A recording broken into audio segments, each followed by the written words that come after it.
a Facebook Live on a Sunday. This is a very special occasion. I don't know if you can see behind me, but there is a lot going on. And I'm having a Friendsgiving today, and the most important part of Friendsgiving, besides your friends and everyone being here, is the gravy. And I figured everyone kind of like flips out about gravy when it's time to make it on Thanksgiving. So let's make it today from scratch so you guys are prepped and ready to go, because Thanksgiving is in less than 2 weeks. Okay, well first we had to roast a turkey. So there's my beautiful bird. And I went ahead and lifted it out of the pan earlier, took out all the pan drippings and put them in here. And this is like half liquid, half solid. Like there's herbs in here, there's all sorts of things in here. So here's what we're gonna do. We're going to, by the way, if you guys have any questions, shout them out. We're going to put the pan drippings carefully into a blender. And then we're just going to put the top on. Hold please. And we're going to blend this up for a hot second until it's smooth. Why isn't this going on? Okay, here we go. On really low. We don't want it to be too high because you don't want it to like explode everywhere. And this is just gonna make sure it's all smooth, so like any of the herbs or anything, it's gonna incorporate into the gravy really nicely. Perfect. That was nothing, right? Okay, let's get rid of this big thing. And now, so for my recipe, which I put a link up to up top, you're gonna need 4 cups of liquid. So this, I can't even see where the cup measurements are. Oh, right here. This is about 2 cups, and we need it up to here, which is 4 cups. So we're gonna take some chicken stock. This is just stock from Trader Joe's, and fill it up to about 4 cups. Oh my gosh, that was perfect. I'm pretty impressed with that. So see here, let me see if I can show you. Like it doesn't look like anything super fancy right now, but just you wait. Okay, I'm moving you over here and hoping I don't lose Wi-Fi. Okay, so now we have a pan over here on medium-high heat. Can you guys see this? Jennifer said, did you strain off most of the fat? I did strain off most of the fat. I left some there because I think it's delicious.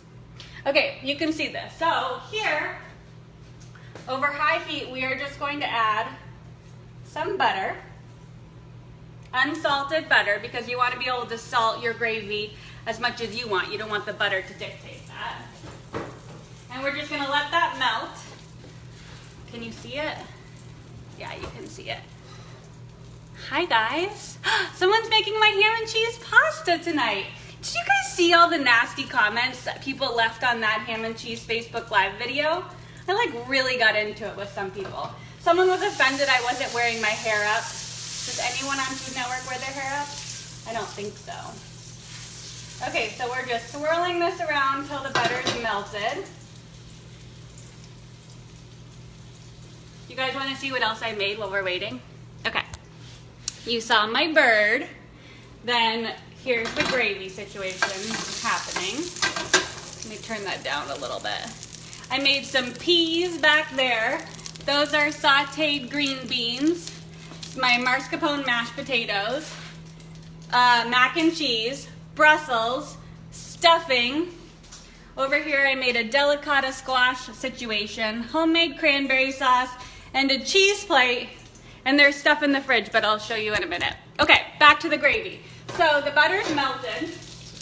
We're just going to add, and it's browned a little bit, which is what we want.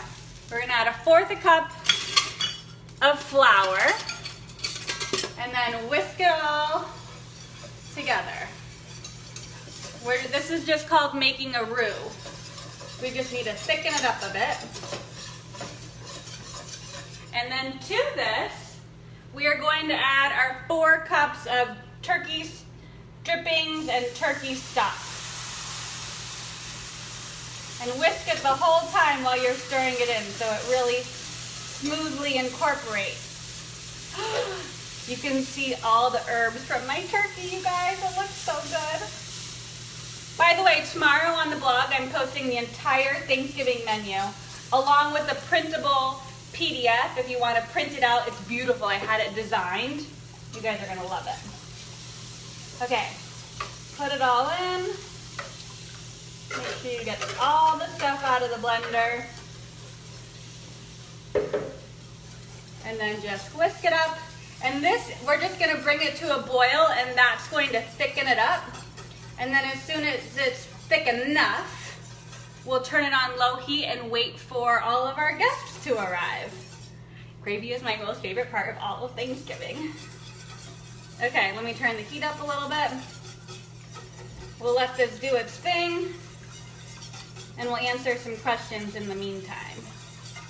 Okay, let's see if I can scroll up. Okay.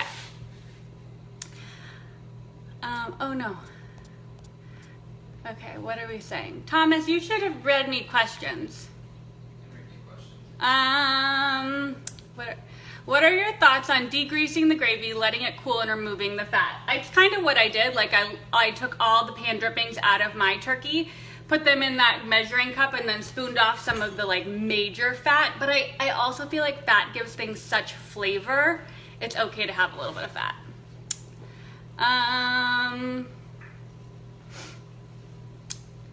What's happening with those peas over there? These are just these peas that I sauteed with shallots and pancetta. The recipe is going up on my site, I think on Tuesday. It's so easy and so good.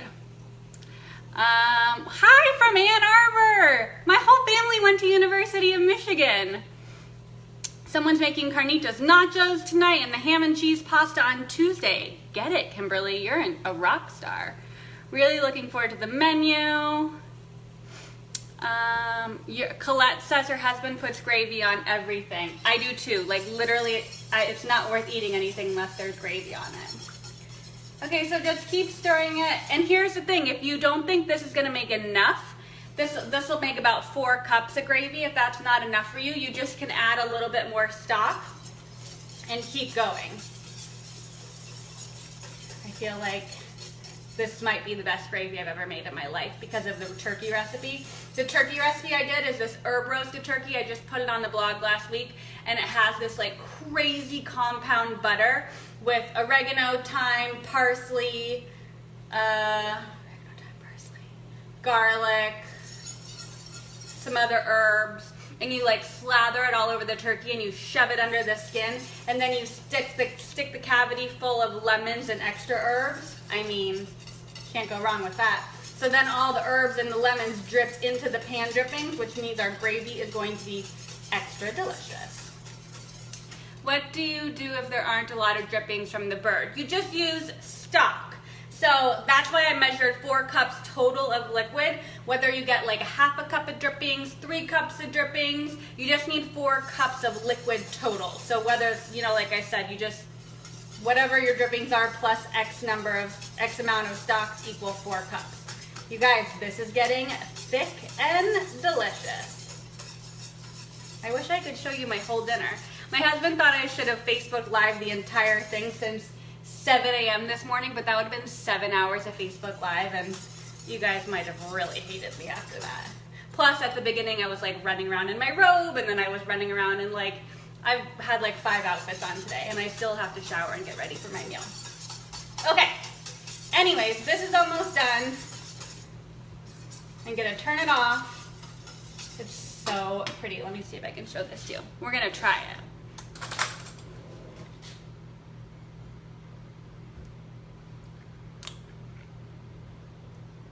I mean, there's nothing better in life than gravy. Look at this. And my guests aren't coming over for another 2 hours, so I'm just gonna, I turn that all the way off, and then I'll reheat it right before they get there. Will the menu plan come with a timing schedule? You know it. I have mapped out the entire week of Thanksgiving for you guys, so you know what you can prep on Sunday, on Monday, on Tuesday. The cranberry sauce is really easy. We make that so far ahead of time. So everything you could possibly need is going to be on the blog tomorrow. And now you have access to the gravy recipe. I was going to do it on Snapchat, but then I realized if you guys like you're going to be making this for another week and a half. So now you can have easy access to the gravy. Did I miss anything? Do you guys have any other questions? How do you avoid the skin on the top of the gravy? Oh, so since I'm letting my gravy sit there for 2 hours before my guests come, I'll just give it a whisk every like 20 minutes to prevent a skin from forming on top of it. Super easy though. Can you still use the drippings to make gravy if you wet brine the turkey? I'm worried it would be too salty. I wet brine the turkey. My turkey was brined. It was sitting in a big bucket of herbs and spices. Thomas is like showing me questions. So yes, you can still use the pan drippings if you brined your bird. Just read them to me. What's in your mashed potatoes? The mashed potatoes are the mascarpone mashed potatoes on my website. So it's Yukon Gold potatoes, heavy cream, Parmesan, mascarpone cheese, and I'll put chives in it right before I serve them. Is that it? Okay. I'm so excited for you guys to see everything on the blog tomorrow. I'll post a picture. I'll probably Snapchat the rest of dinner. So if you want to see what the rest of Friendsgiving looks like, tune into Snapchat. And thanks for watching. If you have questions after I'm done live, just send them to me and I'll help you troubleshoot gravy because it's the most important part. Okay, bye guys.